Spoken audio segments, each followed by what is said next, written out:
Well, it is great to see you again. Can you believe it's been over a year and a half since I have started this channel? Thank you all for joining and subscribing. I can't not do what I do without you guys. That is making movies, of course. Bane reference. But let's get this horse back on the tracks. Today I'm here to discuss my favorite character in all history, James Rhodes. Did you know that Bucky's name is also James? Imagine if both Buck and Don saw each other and said, "Hi, James," to each other. That would be out of this world and very strange. But anywho, I'm going to be counting down my top Rhodey moment in the MCU today. There are, of course, more than these, but these are my favorites. So get a snack and a drink like you're at the Odyssey on July 17th, 2026, and let's dig in. Starting off strong from my favorite moments from Don in Captain America. Congratulations, Cap. You're a criminal. Rhodey manages to completely enthrall the audience into the motion picture with one line. Every word in that sentence is not only accurate, but true. It shows how Captain America is now a criminal while also flexing Don's humorous, sarcastic behavior. He says congratulations, even though becoming a criminal is not something to be congratulated on. This is just one moment of that special Cheetle spice. Let's take a look at the next one, shall we? Yes, we shall. Okay, tiny dude is big now. He's big now. I guess that's the signal. Way to go, Tic Tac! Give me back my Rhodey.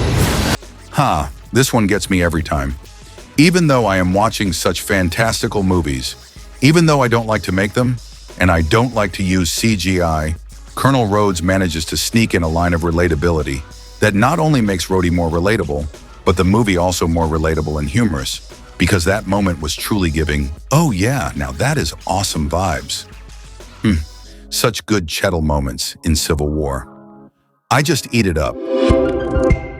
This next clip is from Avengers Endgame, and it had me leaping out of my seat because I could not breathe for 3 minutes because this line was so freaking funny. Take a deep breath and see if you can hold it, because I know you won't be able to handle the Cheetle spice. Look, it's not just the fact that that glove is channeling enough energy to light up a continent. I'm telling you, you're in no condition. What do you think is coursing through my veins right now? Cheese whiz. Let's stay on the Endgame kick here. Here we see War Machine with Nebula on a space planet from outer space. Honestly reminds me of Interstellar a little bit, one of my favorite films I have seen. I made that. But Cheetle here adds some great Cheetle spice to this moment. Get your love. Come and get your. Oh, yeah. Hey. So he's an idiot. I was totally thrown for a loop when he said this because it was so true, not to mention accurate. When we watch that scene in Guardians of the Galaxy, we see Star-Lord perfectly and cinematically. But when you think about it in reality, he was only listening to it by himself. There were no speakers. Well, I should not say that. There were speakers on Earth that Star-Lord could have gone to get, but I think he chose not to, because he was still technically a Ravager with Yondu. That guy's arrow is pretty freaking awesome. Next, we have a scene from Iron Man 1.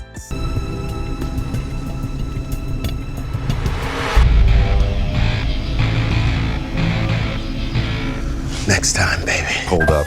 Who is that? That's not Cheetle. That's some other dude. Let me see one moment. Ooh, his name is Terrence Fletcher? Hold up, no. Ooh, Terrence Howard. Well, he is technically James, so can't complain there. But he definitely lost some of that Cheetle spice. But the best part of this clip is how he says, "Next time, baby." But unfortunately for Terrence, there was no next time. But I do feel bad for the guy, so let's shout some of his projects outright. Is that okay? Go look at his 2000 movie, Big Mama's House, and The Best Man Holiday in 2013. This next clip needs an introduction, but I don't want to give it one. Are you Tony Stank? Yes, this is Tony Stank. You're in the right place. Thank you for that. Never dropping that, by the way. Table for one, Mr. Stank. Please, by the bathroom. He. Gosh, Don is so good at it. The Stan Lee moment was funny enough, but my God, does Rhodey bring the humor to the next level. If the humor was on the first floor before, now it's on the second. That scene was too hot, too much Cheetle spice. Let's mix it up and go with a scene from Avengers Infinity War from 2018. An excellent film with more excellent James Rhodes moment. Let's take a closer look. That's a court-martial. When you go to a Marvel movie and you don't know it will be good, there is always one thing you can count on, and that is Cheetle. This is perfect, down to the last detail. Crisp, soulful dialogue that says just enough while not giving away the Don character arc. I was not sure who that was he was talking to, but then he told us. This next scene is from Endgame. If we can do this, go back in time, why don't we just find baby Thanos, and... This is the most impressive scene I have ever, seen, But not because James Rhodes is so Tony stanking hilarious, but because he was able to make the sound of dry rubber rubbing on each other while doing practically nothing. How did that fist-clenching movement make such an audible sound? My goodness, I wish he would teach me his ways. But either way, that was impressive and definitely had a respectable amount of Cheetle spice. This next scene is the next scene.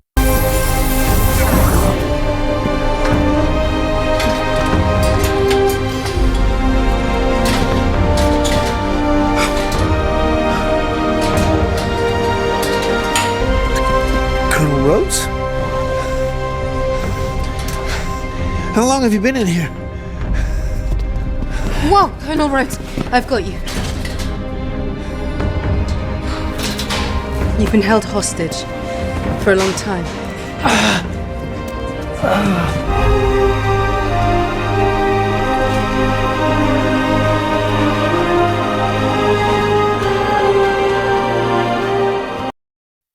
This was one of the best plot twists in any piece of media ever. I mean, my goodness. This is from Secret Invasion, and even though James Rhodes doesn't say anything here, the emotional weight of this scene feels heavier than a heavyweight. The symbolism, the cinematography, music, and editing make this one of the staples in modern-day cinema. Can we get a run-through again? Who am I talking to? I get to decide, and I decide we can.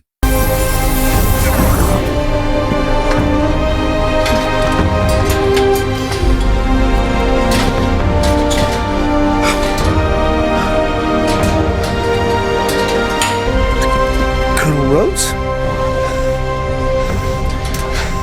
How long have you been in here? Whoa, Colonel Rhodes, I've got you. You make a difference! You make a fucking difference! You've been held You hostage matter! You for a long matter! As weak as you are, as tired as you are, as many mistakes as you fucking made, you do make a fucking difference! The world would lose something if you weren't here! Yum, yum, yum. I ate that up. So good. Although this does bring up a question, some of these moments are not actually Rhodey moments. They are a scroll, so the title of this video needs to change to Best Rhodey Scroll. Rhodey moments. Oops, I guess I can change it now. It's too late, the video's up, of course. Well, I hope you enjoyed this video. But before we part ways and say goodbye, I want to ask my friend Jake his favorite moments. Thanks so much for having me on the channel again, Christopher. Gosh, let me think of my favorite Cheetle moments. So many to choose from. I'm running through them in my head right now. I suppose I'll have to go with Cheese Whiz. Yeah, that's the one. Cheese Whiz is a good one, Jake. I hope we get to see each other soon, and hit me up if you're around the set of one of my movies. Maybe the next movie will be called Jake and Chris in the City. But now for my thoughts. James Rhodey Rhodes manifests a paragon of verbal distinction within the Marvel Cinematic Universe. His dialogue epitomizing a confluence of perspicacious authority, meticulous pragmatism, and subtly mordant wit that defies the hyperbolic rhetorical idioms of his contemporaries. His locutions function not merely as ancillary comic relief or expository facilitation, but as an axiomatic stabilizer within the diegetic architecture, furnishing the narrative with a fiduciary nexus of ethical rectitude, operational acumen, and effective fidelity. Whereas many protagonists engage in prolix or flamboyant elocution, Rhodes's articulation is characterized by punctilious concision, interstitial nuance, and an understated incisiveness that conveys both epistemic gravitas and strategic cognizance. The singularity of his verbal register derives from this dialectical interplay between latent levity and authoritative poise, engendering a semiotic equilibrium amidst the narrative hyperkineticism of the MCU. In sum, Rhodes's discourse constitutes an exemplification of how rigorously calibrated, ethically resonant, and contextually circumscribed rhetoric can substantively augment character ontogenesis, hermeneutic coherence, and the verisimilitudinous texture of a cinematic universe otherwise dominated by spectacle, effective hyperbole, and performative grandiloquence. This is why I love James Don Cheadle Rhodes. And I hope you do too.